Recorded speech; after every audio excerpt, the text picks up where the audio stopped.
Hi, welcome to the Orthobiologics Podcast. This is going to be Season 2, Episode 3.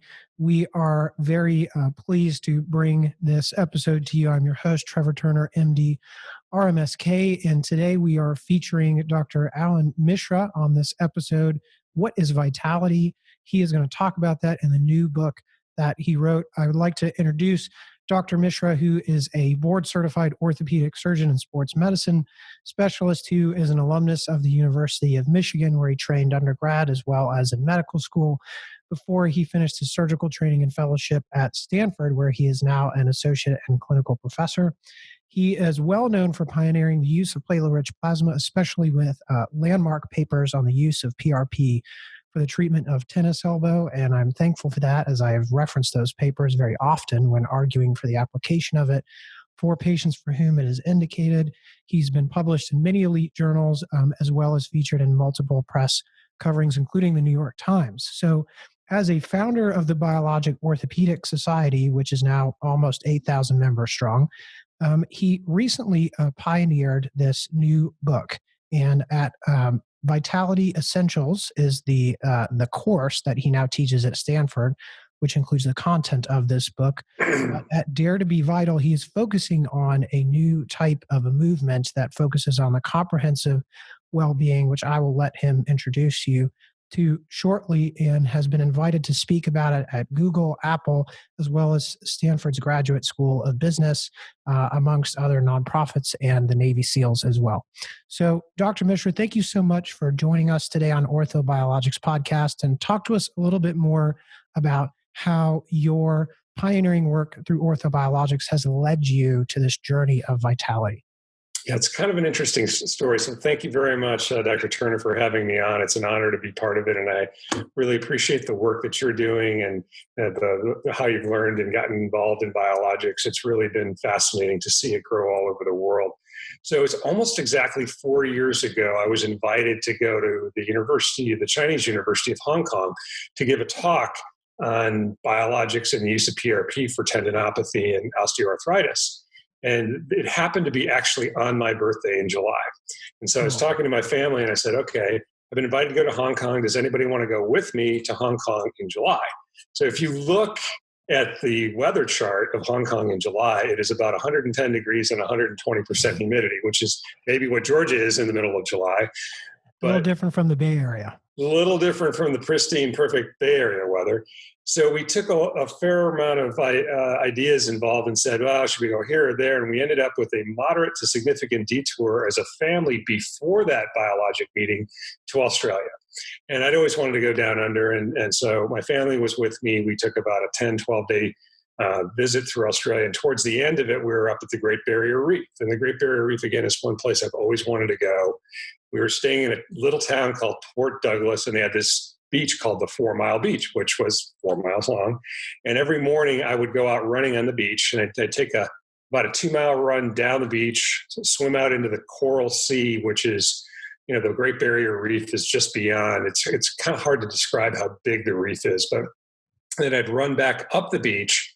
And it was perfect weather. And I was sort of a Chariots of Fire moment where just in my shorts, no shirt, no socks, my feet are splashing in the waves. And I did sort of a systems check.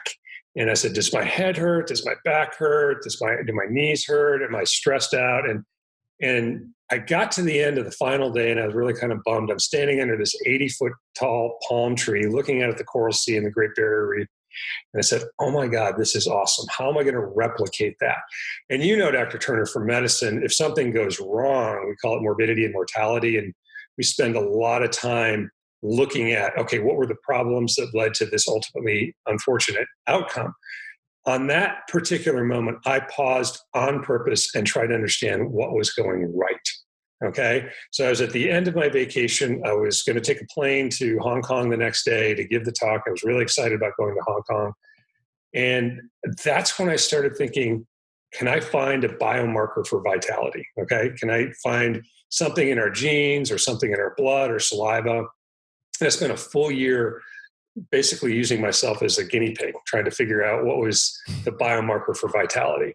And about a year into that, I realized there is no specific actionable biomarker for vitality that predicts everything. And we as doctors sometimes think that we can come up with the physical part of it that's going to predict everything else. I had to kind of take a step back, and maybe it's because I went to Hong Kong as well, realized vitality is not just your physical well-being. It's not just your mental or social or even spiritual well-being. It's all of those. And so that's when I started writing down all my ideas and researching things that are well beyond what I do as an orthopedic surgeon. I spent my nights and weekends doing this for the last 3 or 4 years. That led to teaching a class at Stanford, to teaching and learning more about the book, which I'm pretty excited about, which was just published. And I don't think it's inconsistent with my day job for one reason.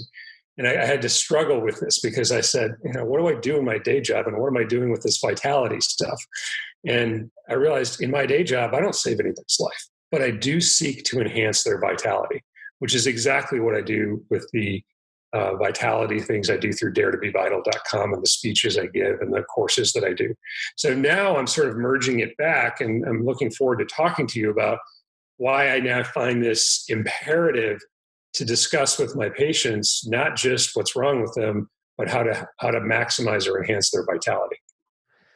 Yeah, and I think if you would go ahead and repeat the pillars that you mentioned that you describe in your book. Yeah, so I think vitality is based on 4 pillars: physical, mental, social, and spiritual, and they're interconnected. I'll give you a good example. So if I do something like I'm going to go run a triathlon and I crush it on the triathlon, but there's something wrong with one of my patients or a relationship with a family member, I could be physically very vital, but I would have this mental anxiety about whatever that relationship is, either mental or social, and that impacts your overall vitality. So they are interconnected, and then I've broken it down to 8 specific parameters that I think you can work on. And I think one of the tiny little light bulbs that went off in my orthopedic brain, which is pretty small, right? Orthopedic brains are tiny. The 10-watt light bulb was vitality is a skill. All right. That's what I was originally going to call the book. But if it's a skill, then you can work on it, and you work on it in those 4 pillars and in 8 or 10 different parameters that I teach in courses that I've been teaching through Dare to Be Vital. Yeah. And I think, that takes us back to a good point, because a lot of the patients, when they come in and they're looking for a diagnosis, I mean, it's a very human thing to want to understand what is the reason that this happened to me, or that I have this kind of dysfunction or this pain or this, manifestation of whatever the opposite of vitality is, I guess. And we seek to help people treat that as physicians. But then, one of the early discussions I usually have is, well, what's your goal? And a lot of people kind of look at me when I say that, and they're like, well, what are you talking about? And I'm like, well, I know you want to not hurt, but what is it that you're looking to accomplish? Like, if you didn't hurt, what is it that's going to restore your meaning, your purpose? Like a lot of the things that you mentioned, in your book. And so to me, I guess that's the continuum or the full spectrum of, yes, we may use procedures or therapy or bracing or medicine or surgery, to help you, but ultimately what's the point of that? And it's probably more for the restoration of this comprehensive well-being that you so aptly describe in your book. So, Dr. Turner, you could steal this, but somewhere along this line, I think it was probably 2 years ago, I came up with this question that I ask my patients. And I say, do you want to be treated well, or do you want to be treated optimally? And then they kind of tilt their head like a Labrador retriever when you say the word cookie or something. And they go, I want to be treated optimally.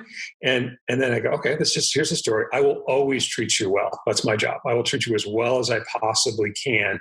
But in order to treat you optimally, and I choose these words very carefully, in order to treat you optimally, you need to take ownership, at least partial ownership of the outcome. Now, let me explain how I now back that up with science. So recently I was given a great opportunity to talk about tendinopathy in the workplace at Apple.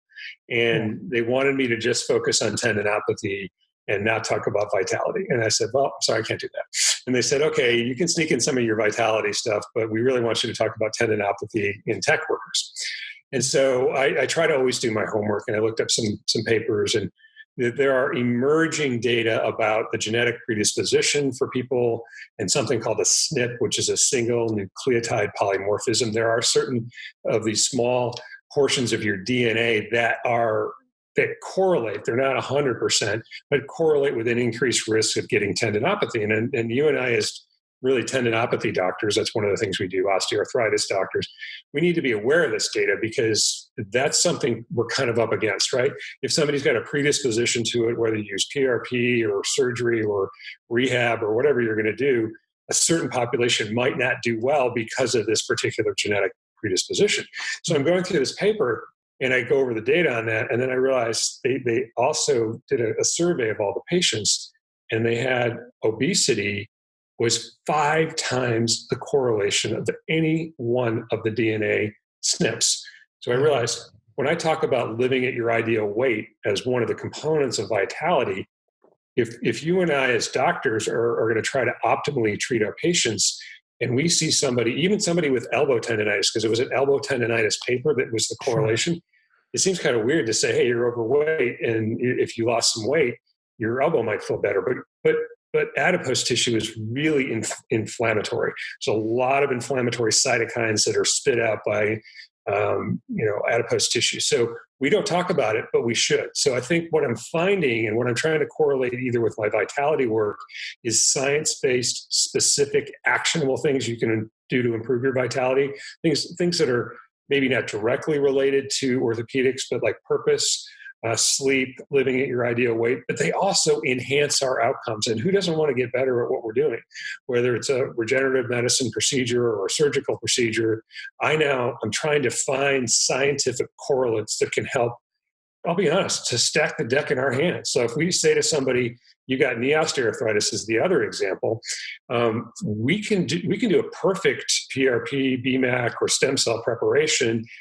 And if they're obese, it's just simply not going to work as well if they're not. So if you take 2 shots on goal there and say, hey, listen, we're going to treat you with whatever the best procedure is, but along the way, can you help me out? Because you and I can't, I'm not a diet or, weight expert, but I can say to them, listen, here's some resources. We have a lot of people where I work where I can refer people to help them with diet choices or ways to lose weight. But I think we're going to find that we're going to be obligated, especially as more and more people are looking at their outcomes. If people look at my surgical outcomes and they say, well, why are his surgical outcomes better? I don't think I'm going to, after all these years, not get that much better as a surgeon. But am I going to get better because I polish the corners of things that, weight or inflammatory things that we can control during the time frame, either before or after? Yeah. And does that actually make a difference in terms of who you collaborate with as far as other members of the care team? I mean, you're at big time academic university. You probably have, resources at your fingertips that maybe not everybody does in rural areas or maybe even small practices. But does that change who else you get involved in as far as the patient's ultimate optimized outcome? Sure. So one thing that's not quite out there yet, I have so many incredible colleagues and resources, and I do view this as my obligation to try and take advantage of that. So a couple of years ago, brilliant Stanford medical student wanted to do a project with me, and I came up with this idea of just measuring everybody's sort of nutritional parameters before orthopedic surgery, which you might expect has been done, but it really hadn't been done. And we were looking at big time joint replacement and big time spine surgery. And we did a pilot study of like 57 patients, just looking at like albumin and other things, and try to look, do they end up having a higher rate of infection? And we're starting to see some really interesting correlates, not super tight because the numbers are small, but I do connect with people on that level on the clinical side. And then I've made a career out of calling up somebody super, super smart where I work and say, hey, can I get a little piece of that cell culture? Or can we do an animal study? And I would encourage, Dr. Turner, yourself or other people, whenever I speak in a meeting, I'm just a guy from Michigan who did by the way, Notre Dame, you and I are going to talk about that later, but I'm just a guy from Michigan who somehow ended up at Stanford for the last 20 years. And I'm not a rocket scientist, but I'm really curious and I'm really diligent about doing things. So if you're curious, diligent, and want to fight through some barriers, you can sometimes answer questions that are difficult over time. Awesome. And it seems like the curious and the diligent people who disrupt and ask the hard questions are the ones who end up changing things. So one thing that you said that was kind of impressive was that if you look statistically at people who had joint replacement, and I think the example was knee replacement, and you were looking at levels of obesity and function and pain before and after, is that 2 years after, maybe I'll just let you say it, but it was 2 years after that people's pain and function may have been better, but the obesity may actually be the same or even worse. Is that right? Yeah, so it's not perfectly well studied, but you and I have definitely heard this. Well, I can't exercise and therefore I can't lose weight because my knee hurts. Sure. Whether you're going to give them an injection or whether you're going to do something surgically with them all the way up to a total joint replacement. They did a prospective study, and these are joint replacement surgeons, and I don't do that kind of surgery anymore, but they tried to correlate obese patients, pain reduction, and then weight 1 and 2 years after surgery. And they found that their function scores, meaning their ability to walk, their knee pain scores, all went dramatically down by getting a knee replacement 1 and 2 years later. But not only did they not lose weight, they actually gained weight. Okay. And as you move forward in life, and that's my euphemism for getting older, your metabolism, by the way, it's a good one to try. Don't ever tell people they're getting older. You're moving forward. Always moving forward. I got a whole bunch of these little aphorisms that I've tried out. Your metabolism goes down. And so there's this cognitive dissonance in terms of what you think you can eat with the number of calories that you can actually burn. So I did this on myself last year because I'm like, wait a minute, I had creeped up in my weight, and I'm super active and try to be pretty diligent about what I eat. But I just weighed myself every day for 2 months and then used one of those apps to say, okay, how much am I really eating? And what is my basal metabolic rate at somebody who exercises 4 to 5 times per week vigorously? Sure. And I was staggered. My basal calorie intake to stay even is 1,800. Okay. And I'm 6'3". Yeah, you're tall. I'm 6'3" as of today, 192. But I was about 6 or 7 pounds heavier last year. And I'm like, wow. So I run all the time. I ride my bike. I try to go swimming when I can. And I can only eat 1,800 calories. So when I tell my patients that, by the way, I think that's something that's helpful for those of us who do this, who like to stay active. Sure. Share with your patients what you're doing. So I said, I was mad. I was really mad that I can only eat 1,800 calories. Yeah. And they're like, you can only eat 1,800 calories at 6'3"? I said, yep. I said, you got to figure out what you can. So if you want to lose weight, and back to the knee study, just to close the loop, yeah. If you quote that study, and I can send you later, I forgot what their exact reference is, but maybe it's in the book somewhere. But then you have to say to them, it's your responsibility to eat better. And the most important thing about eating better is eating less. Yeah. You know, it was interesting because there's another book I read, and my wife and I were talking about. We looked back at pictures of a lot of our grandparents from the greatest generation, they call it, and how kind of everyone seemed, slimmer. And we talked a lot about, plate size and how that was correlated today versus then, and how people were more active because there was less people riding in cars and there was more people biking and walking and different things like that. And, now when people ask about weight loss strategies, I find myself having a lot of discussions about carbohydrates and insulin release and, high fat diets, and probably when I did my internship back in San Francisco, there was definitely a big, movement for kind of plant-based diet and things like that. Do you advocate for a particular nutritional plan in conjunction with your treatments as part of the vitality component? So I'm emerging on that, and I think I'm a little over my skis in trying to tell people what to do, but I'm pretty comfortable telling people what I do. And I think I don't need an IRB to experiment on myself. Sure. So last year when I was probably 7 pounds heavier than I am right now, I said, oh my God, I got to find the right diet. I got to eat better. And then I started studying intermittent fasting. And I just fell into this awesome rabbit hole of intermittent fasting and how incredibly valuable it is scientifically. And so if you look at what happens when you fast, and you have to go back to remembering your biochemistry of, what happens after you run out of glucose, when you run out of glycogen, how do you start, to burn fatty acids, what are ketones, all this kind of fancy biochemistry stuff. And I was like, I vaguely remember that. Remember, I'm an orthopedic surgeon, so that's not high in our food chain of understanding, right? No pun intended. But it's about 16 hours or more that you have to fast before you're going to start burning fat. Okay, at least, probably longer than that in a lot of people. But what happens when that does is you switch. They call it the switch towards ketosis. And then the ketones are very valuable in terms of a variety of different parameters. And then there's interesting papers published on people who've gone through Ramadan. They did some fasting because they're supposed to fast 12 to 16 hours. Right. If you look at the data on that, I encourage your listeners or you to look it up on PubMed. What happens to your lipids, what happens to your inflammatory markers, they all plummet. So one thing I came to realize is you need to get to the why of your weight. Some people say, I want to look better. I want to, be able to run faster. For me, it was I want to feel better. So another marker of aging or moving forward in life is inflammation. So we're accumulating more and more inflammation. So one of the massive ways that I know to decrease the inflammation in my body is to decrease my weight and to do intermittent fasting. So last year I did 108 or 9 days. I'm on target to do probably close to 200 days this year of fasting at least 16 hours. Longest I've made it is, again, this is me talking. I'm not giving recommendations, disclaimer. You got to work your way up to it. It's definitely a skill. The other piece of data that really made a difference for me is the cancer data on fasting.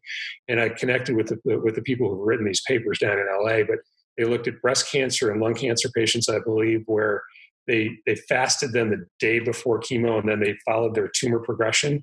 And it's interesting because cancer can only live on glucose. So if you deplete yourself of glucose, you start to kind of autophagy, if you've heard of that, which is like auto eating, you start eating your bad cells. So I don't know whether it's psychological or not, and I don't know where I'm going to be when I'm 70 or 80. Maybe we can do this again. But if I don't get cancer, one of the reasons why is that maybe I can kill off or eat away those potentially bad cells that our body should have gotten rid of, called senescent cells. And this is actually back to the biology. And I know this is a Biologic podcast. Right. So senescent cells are something all of you who are interested in biologic orthopedics should study because they spit out a whole bunch of bad crap. I mean, we have these cells that are, I call them zombie cells because they should have died, but they didn't. And so they're super inflammatory, kind of like adipose cells. So if you're fasting, you start to eat some of those zombie cells and you can decrease your inflammation. Now you're too young, Dr. Turner, to think that you wake up in the morning and you're like, wait a minute, nothing hurts. Am I dead? Okay. But sometimes I wish that were the case. Sometimes you just have things that go wrong. And you and I have patients like this. Like, I didn't do anything. Why is my shoulder hurt or my knee hurts? Sure. And so this is why I think the vitality and biologic orthopedics and medicine in general, I'm trying to bridge these gaps together. And you as a segue, you just mentioned sleeping and waking up. So you make a big point about sleep in your book and how that optimizes function. How do you deal with maybe the patients coming in and they want to talk with you about a BMAC or a PRP and, I can't sleep because I have this searing pain. And how do you help them conquer that to optimize their function? Right. So we have to figure out how to decrease their pain a little, because if they're not sleeping well, it's your number one physical parameter. Okay. I'll challenge you to think about that. I'll say that again. Sleep is your number one physical parameter. So I have a lot of charts and things that I use where I think you and I are experts as musculoskeletal people of flexibility, strength, and endurance. And I had this triangle where, I thought maybe we didn't do enough time on flexibility. So the bottom of the triangle is flexibility. Work on that 20% of your workouts and then spend the other time on your strength or your endurance. And I thought I was really smart. And then I realized, your sleep, diet, and weight are hugely important to that. So when I put that in, this is actually inside my exam rooms, is this sort of diagram where flexibility is on the bottom, strength and endurance are on the sides of the triangle, but inside the triangle are sleep, diet, and weight. So trying to help people comprehensively, again, I hope I don't get kicked out of the American Academy of Orthopedic Surgery. If you're listening, I still want to be part of it, but I think we are missing an opportunity to optimally treat our patients. So mitigating the pain, sometimes we have to use anti-inflammatory drugs. Sometimes we have to do, topical lidocaine patches or things like that. And then saying to them, can you make sleep a priority? Okay, what's interfering with you going to sleep? And one of the things I challenge my students in my seminars through Stanford or through Dare to Be Vital is you're wasting 15 to 30 minutes a day checking your Instagram feed, doing something else, gossiping, whining, whatever it is. You're almost all of us are wasting 15 or 20 minutes a day. Try to find out what are these life leaks. That's what I call them. They're not doing anything to help you. And then cut that out, and then try to get in your bedroom 15 or 20 minutes earlier and set the thing. And then, we could spend a whole hour talking about sleep, but there's really two components to it: relaxation strategies and then sleep optimization. And relaxation strategies for me is like, I know you think the same way. I'm constantly thinking about my patients. There's a post-op patient, there's a pre-op patient.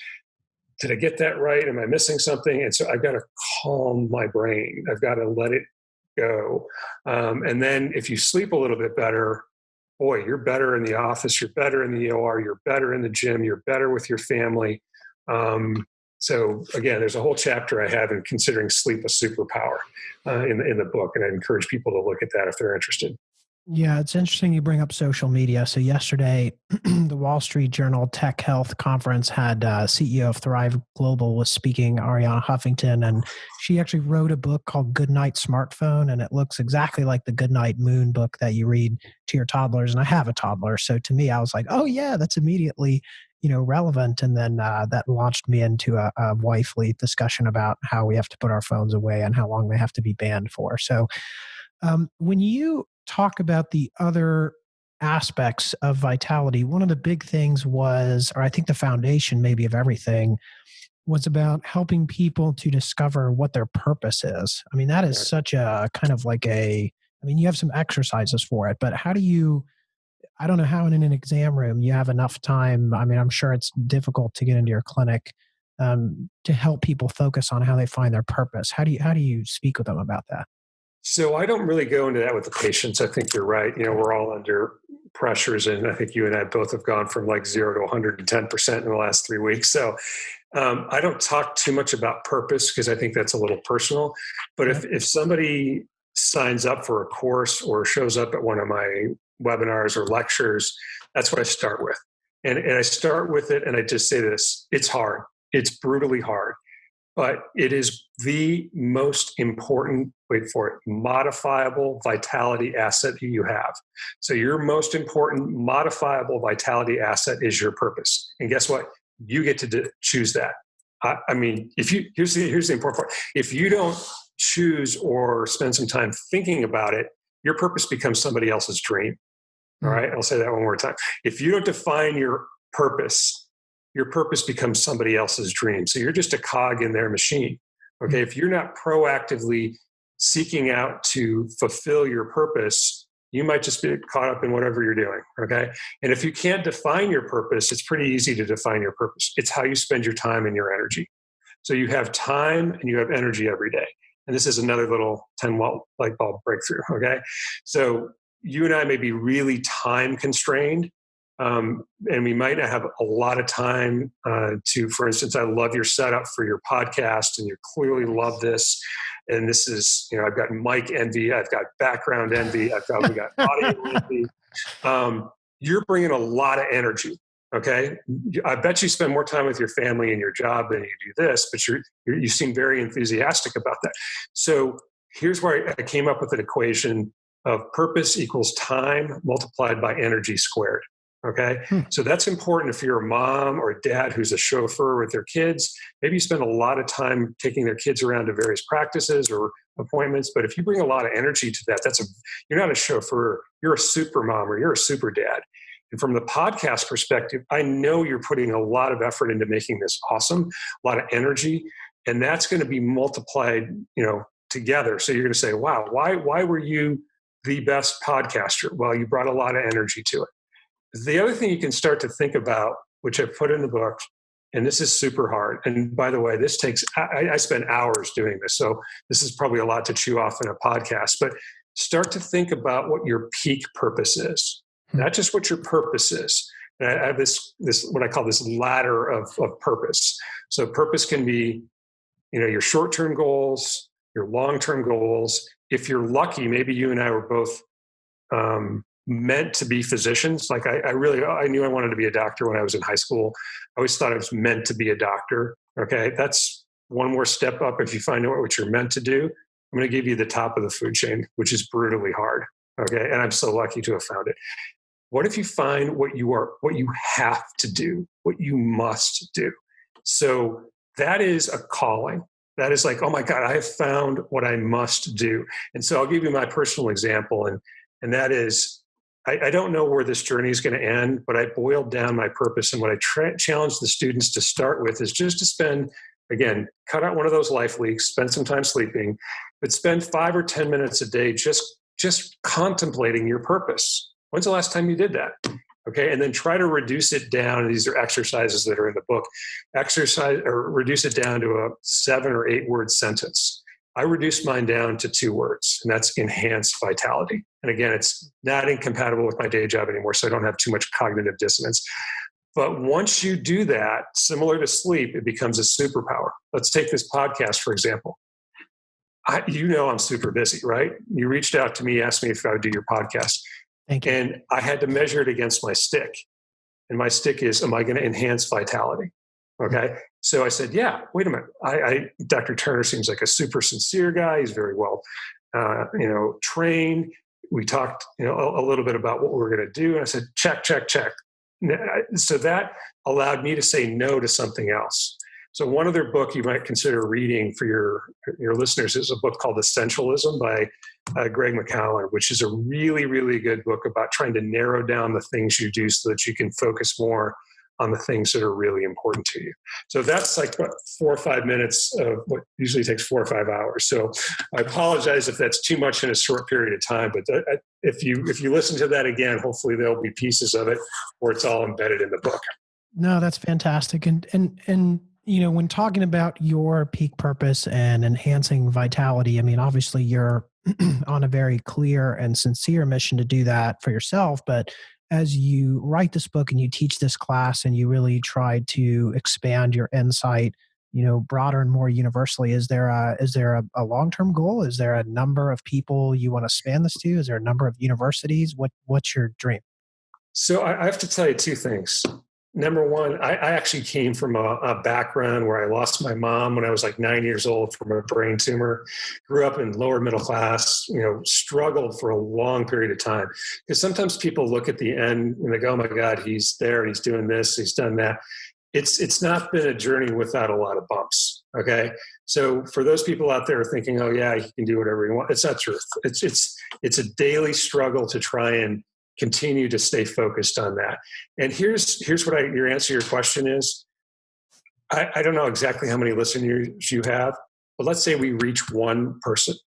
Okay. So I figured it out. I didn't have an answer to that question maybe 2 months ago. Because I was like, how am I going to impact the most people possible? You know how you do that? 1 person at a time. So if there's 1 person out there who listened to some piece of this, which by the way, we may not know what piece of this is most valuable. They'll be like, oh, that sleep stuff is terrible. We talk about intermittent fasting. I'm never going to do that. Oh, but that purpose stuff, hey, I chewed on that a little bit and that made a difference. So if somebody responds back to you and says, hey, I listened to your podcast and I like that, that would be what feeds me to continue. Because I think at the end of the day, at the end of the long, long day, when I'm in the rocking chair or maybe even on my deathbed, how many people do you help is less important maybe than did I try to do it 1 person at a time in a meaningful way? Kind of like what we do for our patients. Like, we're trying to, I think a good physician really dedicates themselves to not necessarily doing the highest volume, but to doing the best for each one of their patients in the constraints that we all have. So I don't have a number. When I do something like this though, my expectation is that I can impact at least 1 person. Thank you so much for that, Dr. Mishra. So for everybody out there who's either watching the YouTube channel or listening to this, you can either check out the book on the Kindle store, Dare to Be Vital. You can also find it at daretobevital.com if you want to learn more about Dr. Mishra's practice and his mission and the other ways to enhance your own vitality. He's also available on Instagram and LinkedIn if you want to check him out there. I just want to say thank you so much for taking your time to explore not just aspects of how you have pioneered orthobiologics, but also the broader mission that you have to really focus on the well-being of a person. And it echoes, I think, a lot of the things if we go back to, looking at the Hippocratic Oath and thinking about what made us become physicians in the first place, what's really relevant. So I was your host, Dr. Trevor Turner, MD, RMSK, on the Orthobiologics Podcast. Thanks so much for joining us. If you have an interest in anything that we said or just want more information, be sure to check us out at georgiaboneandjoint.org or look us up on LinkedIn or Facebook. Thanks so much.